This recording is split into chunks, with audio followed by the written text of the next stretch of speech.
सम्पूर्ण नमस्कार। म मानबहादुर मगर आज पनि तपाईहरु सामु छोटो मिठो भिडियो लिएर आएको छु र आजको विषय छ म अवकाशपछिको जीवन कसरी बिताउने भन्ने छ। यसमा म अवकाशपछि शैक्षिक अवकाश हुन सक्छ या अनिवार्य अवकाश हुन सक्छ, त्यो चाहिँ समयले बताउला। तर यस पश्चात हुने भनेको मेरो काम भनेको नितान्त जनताको सेवामा समर्पित हो। जनताको सेवामा समर्पित हुँदै गर्दा सही र गलतलाई गलत भन्ने मेरो एउटा मूल मन्त्र हुनेछ। र यति भन्दै गर्दा कुनै मैले आस्था राख्ने कुनै राजनीतिक दलले चाहिँ मलाई यसो गर्न हुँदैन भन्छ भने म त्यहाँबाट सिधै बाहिर जान तयार छु। किनभने म त्यो कसैको रबाफ र दबाफमा बस्न सक्ने अवस्था रहन्न।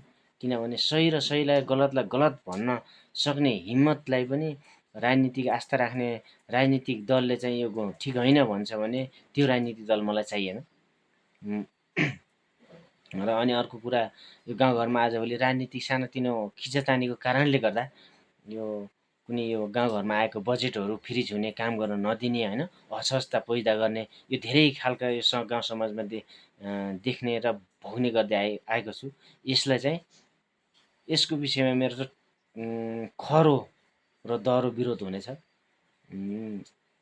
अरू चाहिँ त्यहाँका आम नागरिकले, समाजले जसरी चाहिँ मलाई जुन खालको भूमिका निभाउनु पर्छ र जहाँ न तँ बस्नुपर्छ, यसमा बस भन्नुहुन्छ, त्यसको लागि म तयार छु। आजलाई यति। फेरि यस विषयमा तपाईँहरूले थप केही कमेन्ट गर्दै आउनुभएछ भने म यो कुरा भन्नेछु। धन्यवाद।